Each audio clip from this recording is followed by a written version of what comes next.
大家好，欢迎来到 Language Review。我叫 Language Simp，我是美国人，我不说中文。今天 in this episode, I will be discussing Mandarin Chinese, aka TikTok language. This is the third episode of Language Review, a series where I review the languages of the world, sort of like a film critic or a video game reviewer, but for languages. Specifically from the perspective of a language learner. I'll discuss who speaks them, their grammar, their difficulty, and tons of other stuff before finally giving them an official Language Simp certified rating on the Simp scale. If you enjoyed this video, let me know which language in the comments you'd like me to review next, and also join my free Discord server, link in the description, where you can connect with over 13,000 other language learners from all around the world. Without further ado, let's begin. I love Chinese. I get it every week. I order orange chicken and I love fortune cookies. Anyway, Chinese is takeout food, but it's also a language spoken in, you guessed it, China, a country spanning from the extremely democratic Republic of North Korea, reaching just shy of the Uzbek border, gently kissing Russia to the north in 2 locations, and tightly hugging the Indian subcontinent as well as Southeast Asia. And just look at how Afghanistan wiggled their arm out just to desperately touch a little part of China. If that's not proof that something magical is happening in China, I don't know what is. Additionally, Chinese is spoken widely in Singapore and Taiwan. I don't know anything about Taiwan. Is it a country or not? I don't know anything about politics, so I don't want to talk about it in this video, okay? Let me know in the comments what you think. Feel free to debate each other. I don't care. But you don't even need to go to these countries to speak Chinese, as tens of millions of Mandarin speakers have migrated all around the world and created impressive diasporas in almost every country known to man. Notably Indonesia, Thailand, Malaysia, and the wisest of them have migrated all the way to Freedom Land. In my country and in a ton of other countries, there are an abundance of Chinatowns, which are distinct communities full of Chinese people with their culture intact, offering Chinese goods and services abroad. Even Ohio, of all places, has a Chinatown, which I can only pray takes over the entire state one day and renames Cleveland to New Beijing. So to summarize, learning Chinese will unlock a boatload of DLC across the world, both in your home country and abroad. But Chinese is the hardest language. I couldn't learn it. I'm just a simple white girl. Haven't you seen the YouTube videos? Black man transcends space-time by deep frying the minds of people in Chinatown with flawless Chinese. White guy causes Asian man to spontaneously combust when he surprises him in his language. Stupid white man obliterates Panda Express by ordering in perfect ancient Chinese. White woman, taser in hand, shocks the... that one doesn't work. But the abundance of foreigners leaving Chinese speakers absolutely flabbergasted with their basic Mandarin abilities should be proof enough that this language is possible to learn. I genuinely hold the unpopular opinion that Chinese is really not that difficult. People often see this language as the monster in their closet, the boogeyman, the insurmountable Mount Everest of languages. And sure, if you want to memorize all of the over 50,000 characters, it's gonna take you a while. But to learn the first few thousand that you'll need to use on a regular basis, it shouldn't take more than a few fortnights. People love to say that Chinese doesn't have an alphabet, but another hot take of mine is that Chinese does in fact have an alphabet. It's just over 50,000 letters long. But thankfully, all of the letters look exactly like what they mean. Look at this character for door. It looks exactly like a door. And this character for mouth looks just like a mouth. I was born in the year 1998, which means that according to the Chinese zodiac, I am literally a tiger. So let's look at the character for tiger.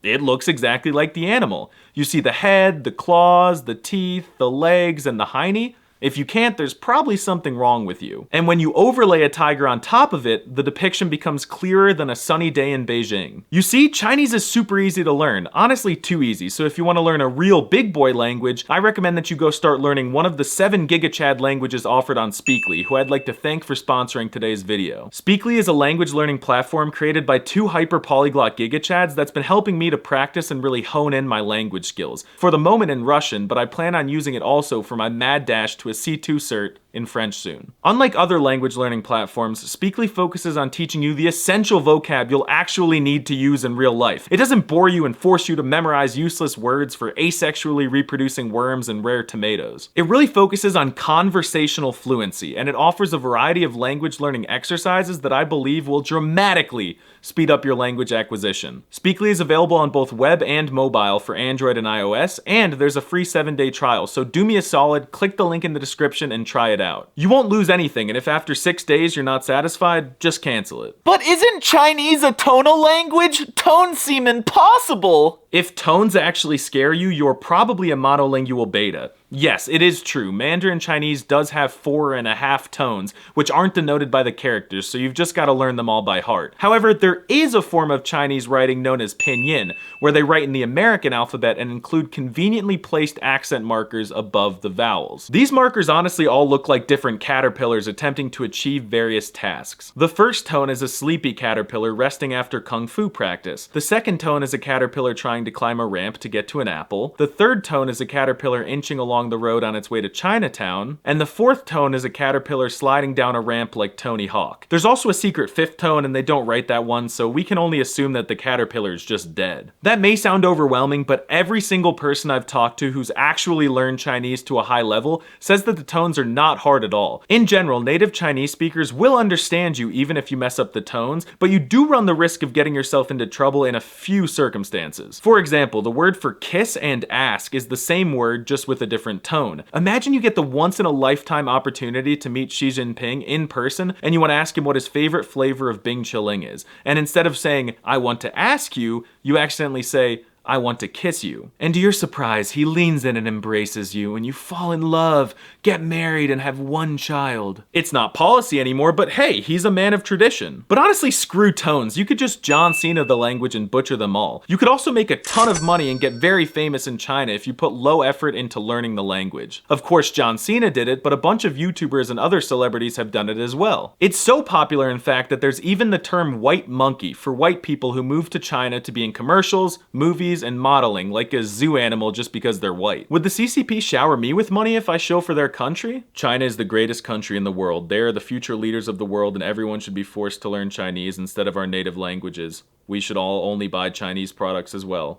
It just doesn't feel right, but if any political leaders of Uzbekistan, Chad, or the Virgin Islands are watching this, please send me a message on Instagram. So if the tones aren't hard and neither is the alphabet, why do people say that Chinese is the hardest language? The short answer is that they're monolingual, misinformed, and probably waste their time having a job or going to school instead of really studying languages. Chinese also sounds really beautiful. It has a distinct rhythm to it, and I've unironically used videos of Chinese people screaming to fall asleep. It's a shame so many people think it's impossible. But once you do realize that these roadblocks are actually easy to get around, you'll smooth sail to fluency. Chinese grammar is absolute hot dog water. That's to say it's ridiculously easy. There are literally 0 verb conjugations, there are no cases, no articles, no plurals, no genders, and the word order is straightforward. If you ignore the characters and stop worrying about tones, you could be speaking in a month, no cap. I mean, just look at this sentence. This means I eat or I am eating. If you want to say I ate, you could just add a le at the end.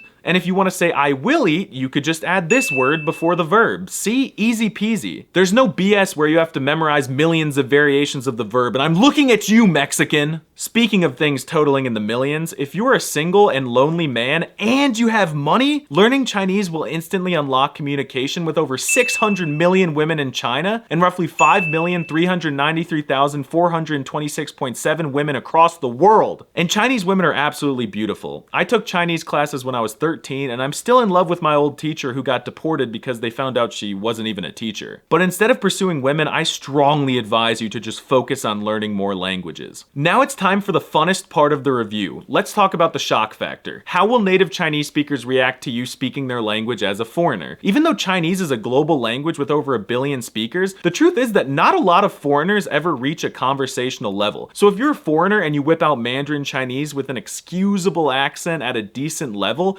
native speakers will literally do triple backflips, start Fortnite building IRL, scream, give you money, invite you to their homes, name their firstborn after you, shower you with gifts, give you diamond armor, hand you the deed to their house, and even evaporate out of pure excitement the moment you can hold a basic conversation in their language. I've seen it firsthand. I've studied Chinese for like 1 day max, seriously, and I used a few phrases on an exchange student, and he stared at me like I had 6 eyes and then invited me on an all expenses paid trip to visit his family in China. I seriously can't overstate how excited Chinese people get when a foreigner speaks their language. I mean, come on guys, it's the language that started the shocking locals meme. There's so much more I could talk about in this video, but my video videos are notoriously short, so it's time to give the Chinese language an official rating on the Simp scale. On a scale of dog water to GigaChad, I place Chinese solidly in the mid tier.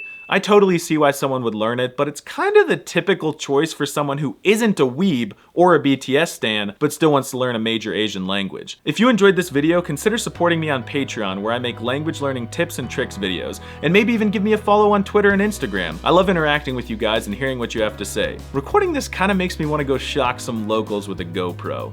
Anyway, 再见.